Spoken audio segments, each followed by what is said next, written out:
Welcome to the Dr. Coffee Podcast, your weekly blend of motivation, encouragement, education, and insight into all things medicine for junior doctors and medical students in South Africa. Today, I'm joined in studio by Stefan Bothma and Werner Hattingh, the gents from Money and Medicine. Welcome, guys. Thanks, Simon. It's a long overdue podcast. We've been planning this for quite some time, so it's nice to actually have you in studio. Yeah, so I must say it's been wonderful to kind of grow in the podcasting space, and this is definitely the best setting that we've recorded an episode in. Usually it's in a consulting room somewhere, or even in a doctor's break room with a microphone kind of just smuggled in between the doctor that I'm interviewing and myself. So this is very professional. I'm going to do my best to do it justice. No, and thank you so much for your time. We appreciate it. We know you run a very busy schedule. I think I want to kick us off by basically just asking the question, why Dr. Coffee? How did you get to the name? How did that start?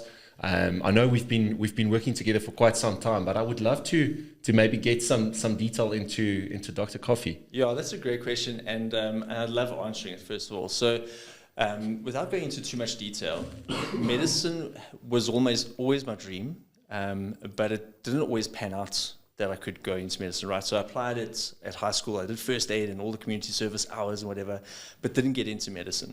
And one of my first jobs actually was in the service industry.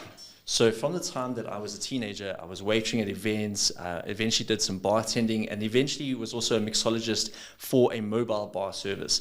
What I really particularly enjoyed doing was the coffee stations.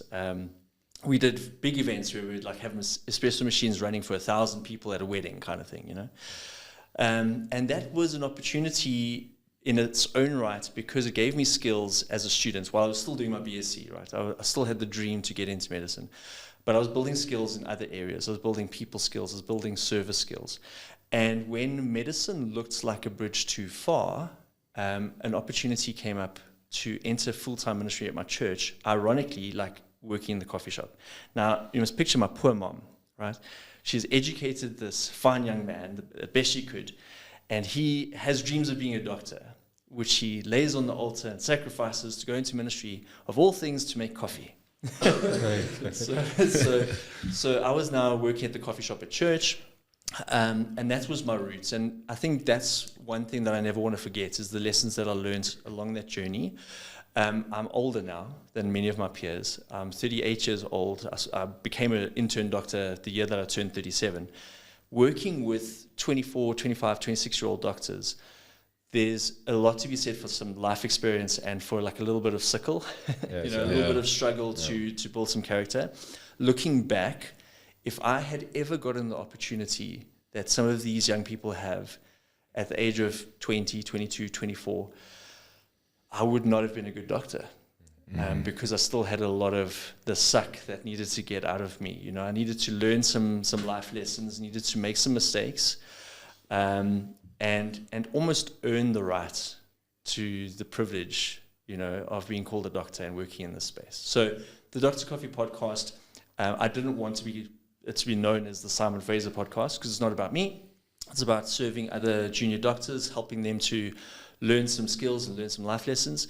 And also everyone loves coffee, right? Even if you don't drink coffee, it's everyone goes and communes around some coffee and shares life around coffee and it's bigger than me. So it's become this nice little brand on its own. We've got a cute mascot. Wow. So that's the Dr. Well, I think on that note, I actually want to jump in because I know medicine is such a tough occupation, and it's harsh hours. How do you find the time to be a full-time dad, husband, running this amazing podcast that you when I know how to do it well, I'll let you know. Okay. So two things. Number one, none of it would have been possible without my very supportive wife. She's obviously had to carry a lot of the burden and strain. Medicine is a tough degree. I often say it's one of the toughest, if not the toughest degrees to finish. It's actually easier to get into medicine than to finish medicine. Because you can see the attrition rate is actually quite high. Guys get to like fifth year and they're like, this is not for me. I'm going to go do actuarial science or accounting, you know. So marriage can be an incredible resource and relationships can be an incredible resource. And your relationships and the people around you can either lift you up or pull you down. So my schedule is busy. As an intern, you have a busy schedule, but it's also somewhat protected. You know, we have protected hours and there's less responsibility. You are there to learn after all. So I think it'll get more difficult as you climb the ladder. I'm under no kind of misgivings or misunderstandings that it will get harder. So yeah, my wife is a great resource, and then my faith. I know why I'm doing what I'm doing. And David Goggins says, when you reach the end of your rope, you've only had 40% gone, you know, so you still have 60% to give. And I'm not quite vomiting from exhaustion on call. So No, I get you. I've got more to give. I get you. That's phenomenal. Simon, you've done some great work this past 12 to 14 months since the podcast has started. I think Thanks, you've been giving back a lot to all the medical students, people that's unsure of what path to choose. And giving them basically, I don't want to say necessarily a voice, but allowing them the opportunity to have conversations with people who they might be too scared to approach out of their own, certain specialists, well-known people in your industry. But apart from that, I think the podcast in itself has been a huge value add to these people. And I think the collaboration between Money and Medicine and Dr. Coffee, we shared a similar vision in terms of where you want to empower them to make those informed decisions, choosing a specific career path.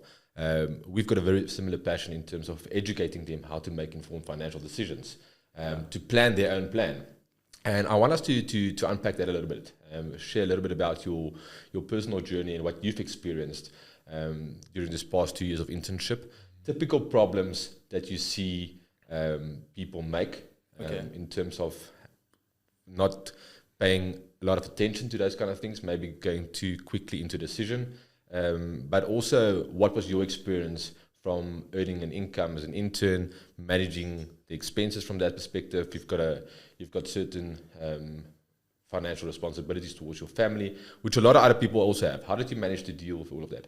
Yeah, I think, first of all, thank you for that kind of lead into the question.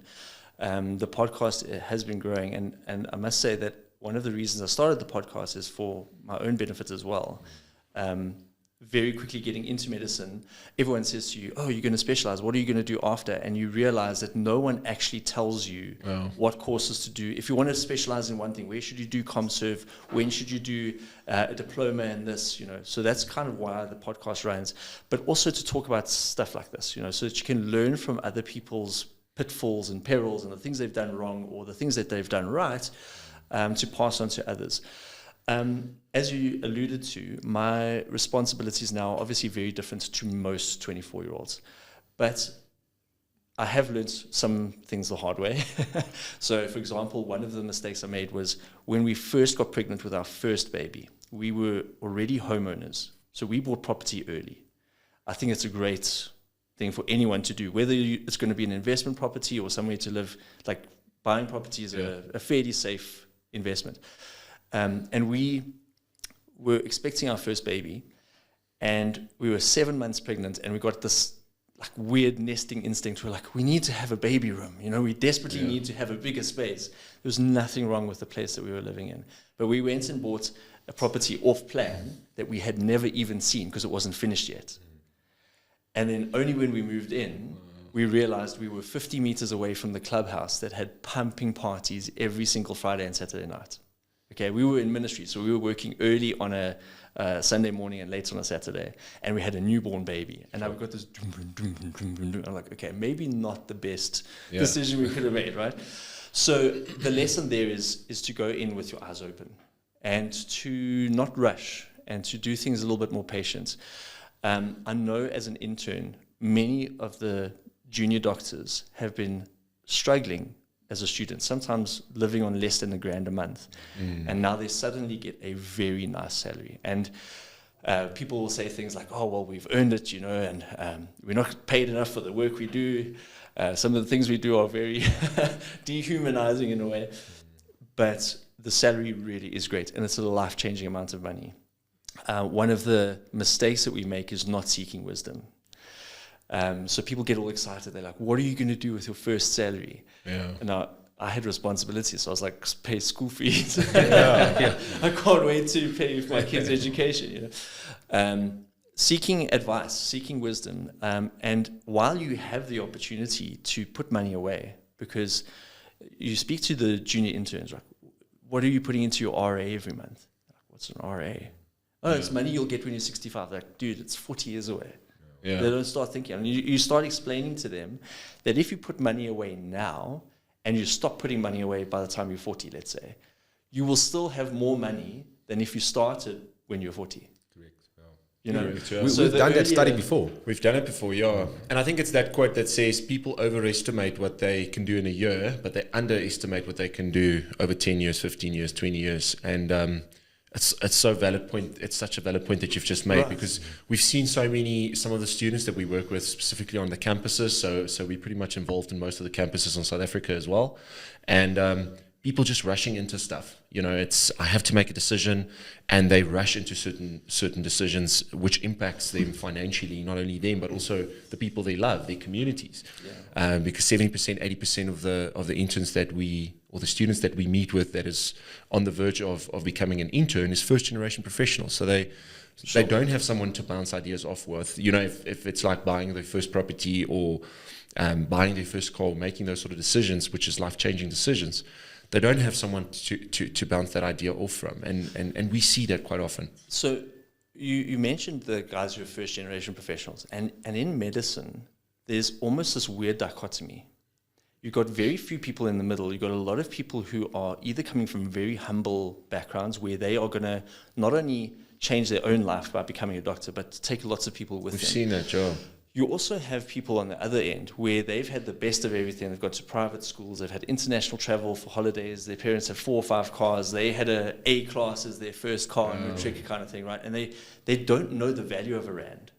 Yeah. So they get this 5-figure salary Very for the first true. time, and their parents are like, oh, you just do whatever you want with it, because they don't need it. So their parents are like, it's yours, it's a blessing, just have fun. So they don't know the value of a rand. So on one end, you've got this tension where somebody's like, oh my gosh, this is more money than I'm used to handling. Yeah, that's a good point. And on the other hand, they're like, oh, it's not really much, so they don't know the value of the rand, right? Very few people in the middle. It's kind of weird that way. Where wisdom comes in is knowing where you are on that spectrum and how you're going to manage, because no two people are the same. Exactly, So how are you going to manage yourself, finding yourself on that kind of continuum, and then saying what decisions are you going to make so that you can further down the line have financial freedom. And you need to decide what financial freedom means for you. For somebody, financial freedom might say, I want to send my kids to private school. For another person, financial freedom might say, I want to be able to buy a house cash one day. Yeah. You know, or a car cash and not finance it. So you decide for yourself, like, what does financial freedom look like? Because financial bondage is a hell. When you are now worried about, am I going to have enough for my debit orders? Am I going to have enough for my car payments? You know, because the mistake we make is, as our income increases, so our lifestyle does, right? So you get a $5,000 a month extra, and you're like, oh, great, now I can go buy a car that's $5,000 a month more. No. You've got more insurance. You're going to have more running costs. Maybe you've got an extra 1,000 Rand a month for car payments. Yeah. But what are you going to do with that, the rest of the money? Because if you're constantly living here, as soon as interest rates go up, you're drowning. 100%. But if you're living here, And we've seen that this past year, we've seen the effect of interest rates, and I see a lot of clients who basically already extended themselves when they initially bought that vehicle. Okay, so they said, listen, my budget is X amount. They extended themselves to meet that budget without knowing the effect of interest rates.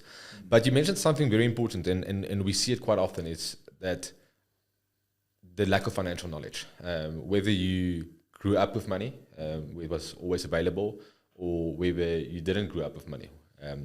I think I'm still stunned by it, and it amazes me that people don't get educated on finance, that our schools don't teach people the basic principles of finance, and that any curriculum, irrespective of what you study.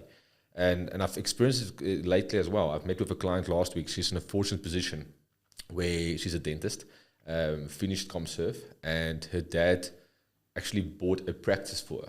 Okay, so there was 2 dentists about to retire. She was doing a little bit of locum work with it, and they said to her, we are about to sell the practice within the next year.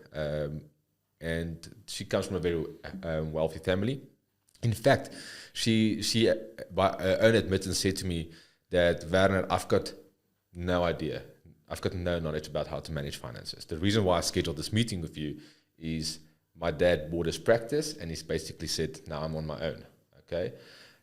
To this day, she's earning a really decent salary as an intern or as a ComServe dentist. Her dad was still paying her medical aid, still paying her car, or car was paid off, still paying her insurance. She had no expenses, not even the cell phone. Okay. And the thing about that is, why I'm mentioning this is I almost want to let the audience know that you're not alone. Don't feel embarrassed if you don't know the answers to certain things. We see it, whether you come from the best school or not a great school, you're not alone. The majority of people, and you mentioned it as well, you on the spectrum of financial knowledge, you're either at the bottom or you know quite a lot. There's no one in the middle. And it's important to also understand that you don't have to make all of these big decisions at once. You don't have to now all of a sudden, although it makes a big effect taking out a retirement annuity early on in life, okay? Don't just jump into it because you feel like it's the right thing to do. Gain some knowledge, read up on it, listen to podcasts, understand the basic principles and of the it. different types of retirement annuities and how to diversify and look at things long. You could look at a 5-year horizon, 20-year horizon, 40-year horizon. Both of you, just to switch kind of tack here, because now you've been asking me, I want to ask you some questions. Sure. Both of you came from backgrounds that weren't in the financial industry, right? You've now established money in medicine over the last 8 years or so. You have a very strong base, very happy customers. You're getting into lots of medical schools, and you've built a very strong brand around your values and your ethos and what you can offer to people. But you also had to learn at some point. So what was the journey for you in terms of learning how to manage your own money, but then also how to advise other people? That's a very personal thing when you're advising people how to work with it, because money is time, right? You're getting remunerated for your time, and your time is your life. So in a sense, you are being asked to advise people about how to spend what they got for their life. Take it from there. Very true. Well, I think, first of all, I made a lot of mistakes. And I think those are the ones where I learned the most. So when I talk about budget, it's because I didn't budget. When I talk about saving, it's because I didn't save. So a lot of this stuff is stuff that I can honestly testify from like first-hand experience. Nowhere in engineering, so I studied mechanical engineering, nowhere are you also exposed to finances. I think, if you do a little bit of project management or project engineering, you do work very closely to finances, and you do look at the numbers, and you are a little bit more aware to, forecasting, and you need to adhere to a certain budget and a costing model, etc., etc. So did it make you approach finances like a project, like the Stefan Bothma project? This is my project. I'm going to forecast costs. I'm going to forecast where I am at certain parts in the project. Was that how you approach finances? Yes and no. And I think I'm probably just being honest and vulnerable here. But I think sometimes if it's someone else's money, you're so scared to make a mistake, and you're a little bit more risky. I don't know if it's just my personality with your own money, or a little bit more don't care attitude. So there was a stage when, and this is when I started in the financial planning industry already. Initially, I had a very big insurance focus, and then obviously did qualifications like a postgrad in financial planning, advanced postgrad in investment planning, wrote the board exams, certified financial planner, and after that journey, sort of like moved a bigger focus into the investment space. Still focusing on insurance as well, but in my journey, starting out as sort of like a junior advisor, I did make a lot of money mistakes, and I got to a point where I thought, well, I need to advise clients the way that I need to basically be practicing what I'm preaching, because I can't tell a client, listen, you have to be debt free, but I'm sitting with credit card debt, or you have to adhere to a budget, but I'm not adhering to a budget, or I'm just talking about basics here.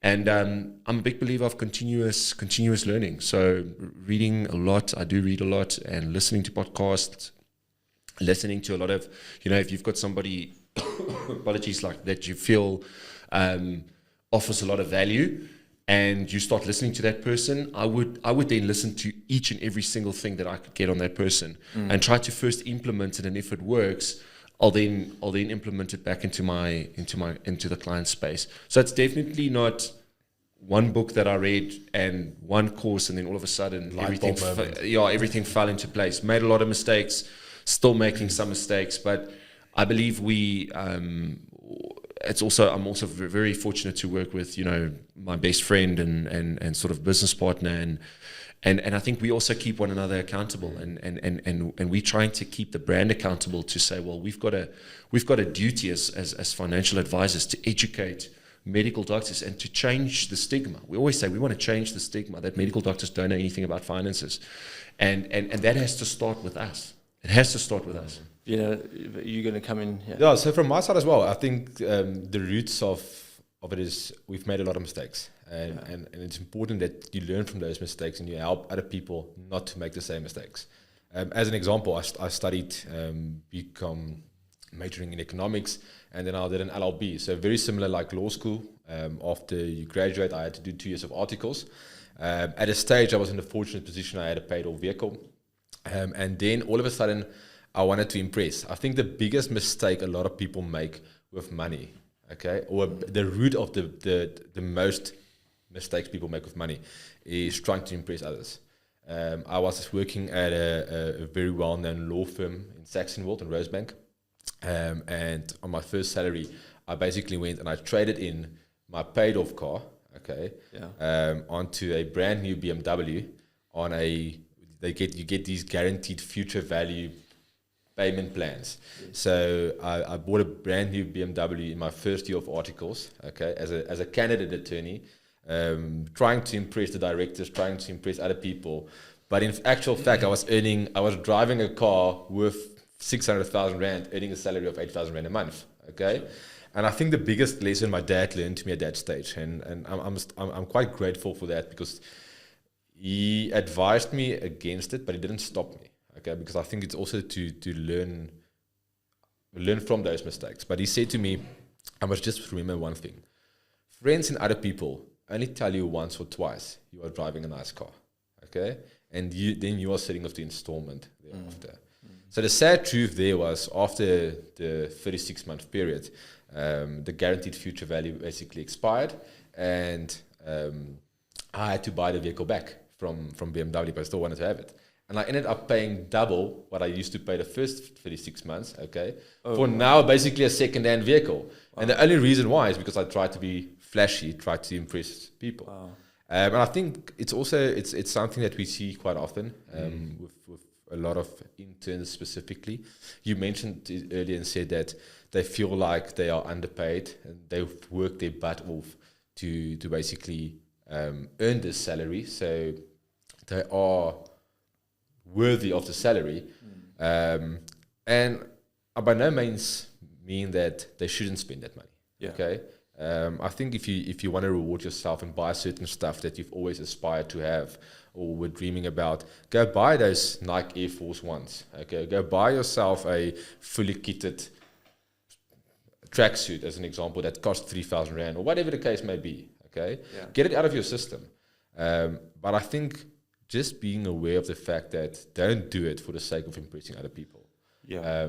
Because other people, they're not going to like you more just because you're driving a flashy car at the end of the day. And that's something that I've learned. And I think it also comes with time.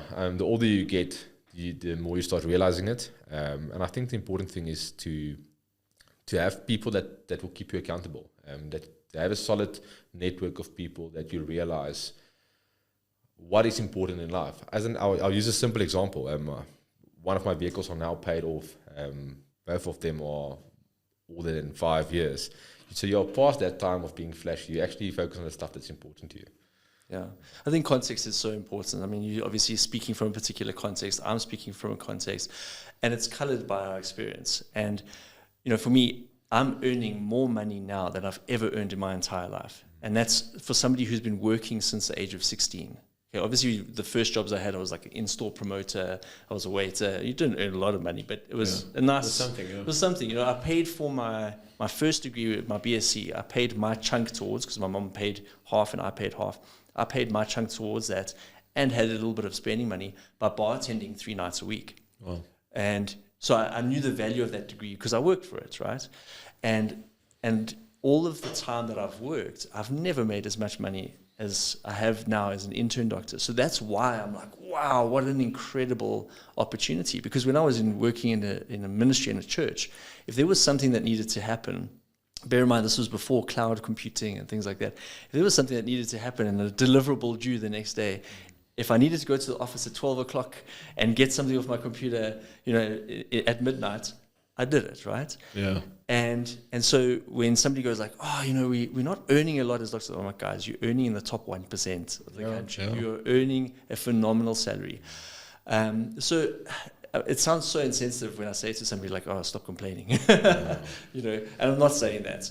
What I am saying, though, is that, like you're saying, don't rush out and try and impress somebody with the money that you got now, because it's just the beginning of your journey.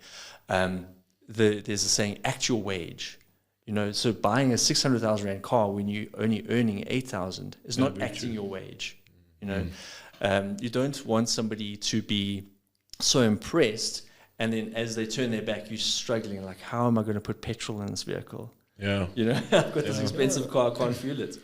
And we'll share the link afterwards. But basically, we did a lot of study on this. It's basically cash flow. It comes down to cash flow, and we did an episode on what we call the money game, which is basically the 4 quadrants of cash flow. Everything starts with income, goes through expenses, liabilities, and then assets in the last quadrant. And I think the big mistake we make is everybody is, as the income goes up, it's just society and the fast-paced world that we live in sort of forces you to start increasing your expenses and your liabilities. And I think a lot of people confuse a liability for an asset. To your point, and I'm not having a go at you, but to your point on the property that you bought, sort of like, not having that wisdom to say, well, I think I'm buying this property, it might still be a good asset. Well, at that stage, it was actually a liability. An asset is defined as something that puts money in your pocket in your absence.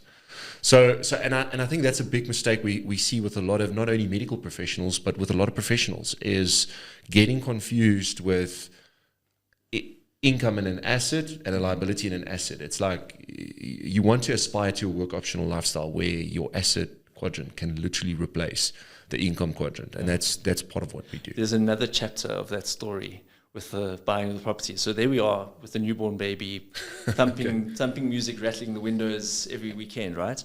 We got pregnant with our second child a year later. So now we had bought this property off plan. The developers still had units that they were selling off plan, and we now were like, we needed a bigger house. So we went. So you guys obviously learned from your mistake. No, we've learned now. So they bought 150 meters from the clubhouse, not 50 meters from the club. So we went. Also, okay, a bit of context. We were very fortunate enough to inherit a large sum of money, almost R1 million. Okay. At the same time as finding out we were pregnant with our second child. So then we were in the situation where we are in a 2-bedroom apartment, 50 meters away from the clubhouse. It's not working out, but we have the means to do something about it. And then we put all of that money into a deposit on a 3-bedroom house in a complex, freestanding property. That was, honestly, if I could take anything back, I would have not bought this 2-bedroom and would have waited to do the 3-bedroom. To do the 3-bedroom thing. When it comes to property, your first house will never be your dream house. So let's just establish that, right? Your dream house might be house number 3 or 4 down the line. Yeah. That's going to be your forever home that you're going to run out the whole bond in for 20 years, unless you move or there's a new term, semi-grating. When people move to another side of the country, the Republic of the Western Province. The other thing is also, I don't want to be too discouraging about like nice things, right? I think if you're wise with your money and you get to enjoy your money, there's something to be said for having nice things in your life, because when you're surrounded by nice things, it does do something for your soul. Yeah, it does do something for you as a person when you have nice clothes and you have nice shoes. And I'm not saying you need to have a wardrobe with 47 different outfits, right? You can have 5 really nice outfits. And those 5 outfits just do something for your persona, for your confidence, because especially in the way the world is now, it's all about image. People are posting their best foot forward on their Instagram profile. So you're fooled if you think that you can just live like a pauper and get by as a great doctor. People will look at your social media accounts. They will look at how you carry yourself, what car do you drive? And if you're driving a beat up old Jetta from the 1980s, they're going to see that as a reflection of you as a professional. Yeah. So it is an element of wisdom and a bit of a balancing act. So, I mean, I say this because I've just bought my dream car, which is 10 years old and didn't cost that much. But I have felt different as a person. Yeah. Driving this nice vehicle that I worked hard, that this is the fruits of my labor. I'm going, wow, I really am blessed to be in this position. You know? Yeah, and I think there's also, to your point, you mentioned, I think Vady's mentioned the Nikes. So if you want to buy those Nikes, why not save 3 months and then buy them cash? But it is like, and financial institutions actually enhance this, is to say, well, buy it immediately on your credit card, and then you get a good credit score by paying that off. And yeah, it's sort of a catch-22, because in the one end, you do want to get a good credit score. And, we've had a conversation on that as well. But on the other side, you don't want to encourage it to the extent where your credit card is just running away, because there's this Afrikaans saying, which is it's the small foxes that actually, destroys the whole farm. And it's those small little bits and pieces that you buy on your credit card, which just over time snowballs. It's not the once-off 50K or 40K and then paying that off. I'm not talking about that, because that is something that, okay, you can see it immediately and you can make an informed decision. I'm talking about continuously using it unwisely, because you just think the money will come from somewhere. Yeah. And we meet with Regis consultants, they've got nothing to show but a massive credit card that is in debt. So there's 3 elements that stand out from what you said there, right? So let's first talk about, before I forget, the one that you spoke about, having nothing to show, and you've always trading on the future value. We always think the future is going to be more profitable than it is, right? Nobody saw COVID-19 happening. On the 31st of December 2019, people were going out and getting exorbitant bonds and loans and opening new businesses and stuff. Into March 2020, people were taking on credits to fund new adventures. And then the pandemic happened, and people lost their livelihoods, right? Not saying that this will necessarily happen again in our lifetime, but the important thing there is that we always forecast ahead better than it will be, right? And you alluded to earlier that our life will increase. So what happens when kids come along? So now when you're 24, 25, 26, as a junior doctor, when you don't have that responsibility, save so that when you do have a child, you're not stressed out about how to pay for nappies, because nappies are expensive. You should actually get a bigger flex. If your child is wearing Huggies, then driving a fancy vehicle. We should get them to sponsor these podcasts, because we've been supporting them. When you walk into babysits and you're like, I'll take 3 of those Pampers boxes, and everyone's like, whoa. So the other thing that I wanted to touch on is you spoke about the game, the money game. And yes, all of the financial institutions, credit cards, things like that will offer you this credits and stuff. There's a lot of gamesmanship involved there as well. So for example, I don't want to mention names, but certain credit cards will say, here's a great discount on your flight if you use our credit card. Yes. Use that, leverage that to your advantage. Because you're a young professional, people are falling over themselves to give you this credit and to provide you the service. You are a marketable asset to all of these banks and institutions, right? So leverage that to your advantage and say, okay, fine. If I sign on with you, what are the benefits? And look at your personality and your interests. If you're somebody who wants to travel overseas, then look at what the offerings are from all of these banks and credit cards in terms of, will you save money? Because sometimes you will. You'll, just by using their credit card, you'll be able to pay for a flight, or you'll be able to fund one aspect of your life. What was the other thing that I wanted to do? You said something that really jogged my mind. I was like, man, it's something I want to dig into. I'll probably remember it, but I think I want to add on. I want to add while you're thinking. I want to add on what you said about playing the game. We often use the analogy of playing a game of chess, and the money game is very similar. I think what I want to get across is, by playing a money game, okay, it takes practice to actually get it perfect. And there are certain rules and guidelines which you have to follow to be successful in the money game. It's like playing any game. Doesn't matter what a game is. Although, let's say the game might bring a lot of satisfaction and joy, you first need to understand how to play that. And the more you play the game And the more mistakes you make, and the better you'll get at it at the end of the day. If you think about playing a game of rugby or netball, okay, the more you're going to practice shooting the hoop, the better you'll be getting at it. Okay, at first you're going to miss the hoop, but the more you're going to practice doing it, fixing your stance, maybe fixing your grip, the better you'll get at it. It becomes muscle memory, right?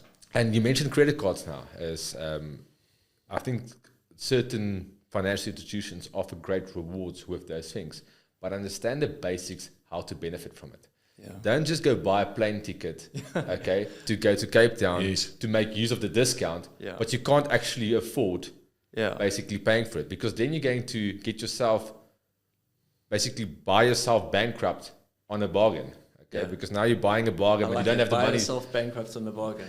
My mom always used to say it, because you'll get to a sale, you'll get to a sale and say, listen, I've got 500 Rand for a t-shirt, as an example, when we were little. Okay, now all of a sudden you get to Edgar's or wherever, now it's less 50. But now I said, okay, this is actually such a good bargain. I'm taking four shirts for 1,000. Your budget is 500, but now you're going to extend yourself to 1,000 just because it's a sale.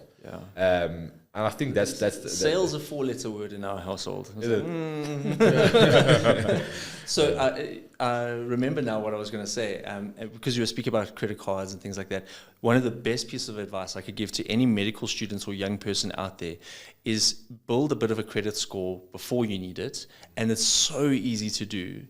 All you need to do is go to one of the clothing retailers. In my case, I went to True Words, because True Words has like suits and smart clothes and things, right? You're always going to get invited to a graduation ball or a matric dance or a wedding or something, and you need a tie or you need a smart shirt, right? And you buy just one item. Let's say it's a shirt for 400 Rand, okay? That's an expensive shirt, right? But you buy that one item and you pay it off over the 6 months. You have now only paid, what's that, about 80 Rand per month for that shirt, but you've paid it off. You've demonstrated that you can pay something off. And I mean, eventually they'll be like, can we extend your line of credit to 50,000? You don't need that line of credit. But the fact that you have built up that trustworthiness, that is going towards your credit score. So little things, when you're 21, you can go get a clothing account. In the beginning, they'll give you 1,000 Rand limit. And I'm not saying max out the 1,000 Rand either, right? Just pay it off faithfully, and then you grow it, so that eventually when you want to get a cell phone contract, when you want to get a line of credit to open a practice, it's scaled up. Yes. I often tell clients, so how I like to do it is, when I get paid my income, it goes into my current account, the primary account, and then I just leave enough money in there for my debit orders. So my debit orders runs off there. Then the balance that's left, I transfer into a savings account. Okay, it sits there for the rest of the month. Then I mainly use my credit card for monthly expenses. So you incur credit over the month. Okay, still within a budget, and then at the end of the month you just repay that credit.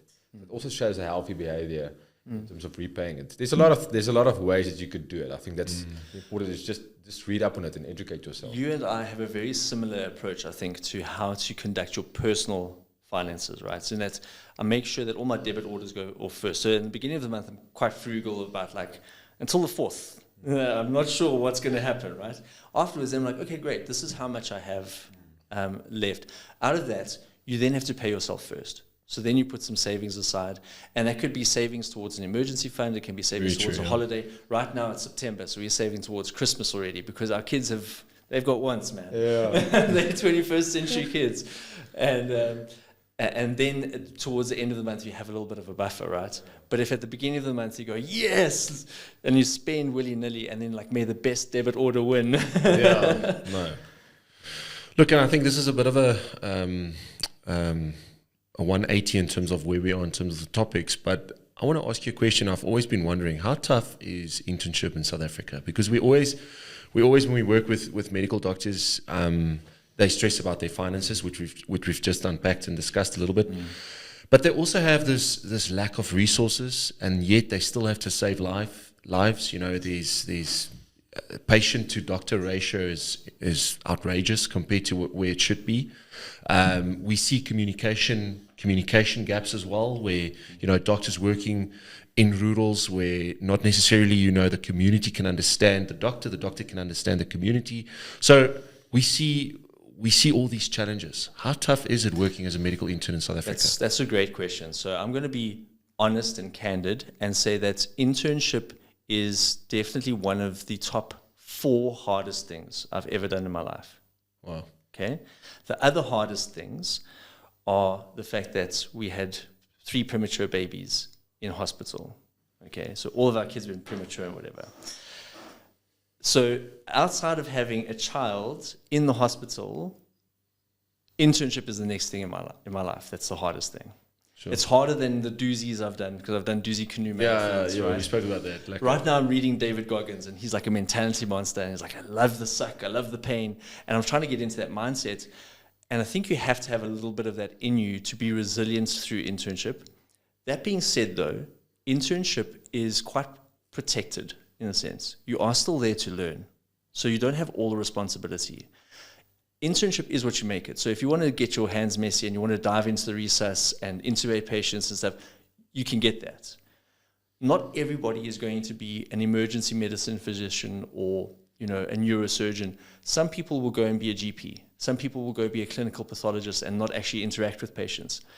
For the people who want to do non-clinical work with their medical degree, I think internship is going to be very hard, because you are forced to get in the muck and the blood and the guts, and it builds something in you. It definitely does. As a student, you get exposed to stuff, but let's be honest, you never do a 30-hour call when you're a student, right? Yeah. When you're a student, you're like, oh, I'm so tired. I worked until 10 o'clock last night. And the intern is just looking at them like, really, I've worked 30 hours straight. Yeah. Internship is hard, but it's an incredible blessing to be supervised and work in, I think, one of the best countries in the world, for exposure. When you go to countries overseas, the rumors in the corridors about, oh, he was a Barrow intern, or he was in the South African medical school. It's like, we are internationally respected and we are sought after because we get to do amazing stuff. I'm a huge fan of internship. So you get your 2 years of guaranteed employment, if you get in, because there's all those, and we're not going to dive into that, but there's lots of challenges with people not getting posts and things like that. Yeah. That's one thing. That gets my goat, by the way, because a lot of the problems, you're talking patient to doctor ratios and things like that. I'm like, just hire the doctors that are qualified. We need to hire the doctors. And then there's community service, right? So for 3 years, you are learning and growing and developing your professional space. The hardest stuff about internship that I have experienced has been more the South Africa challenges. So you are treating a patient, making them well, and then sending them out into a society that made them sick in the first place.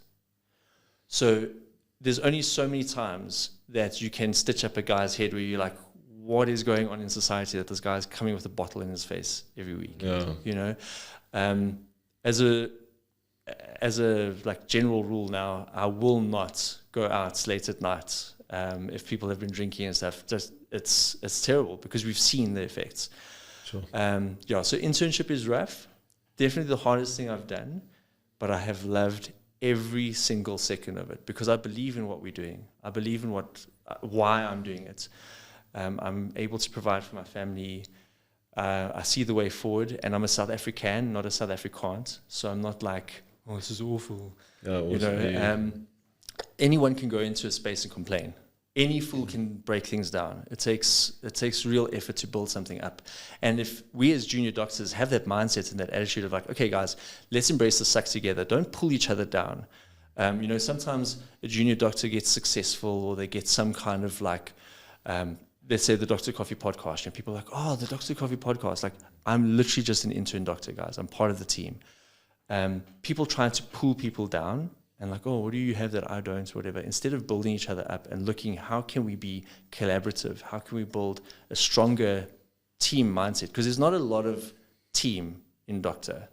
Where I am, many times you're the only intern on call for an entire department.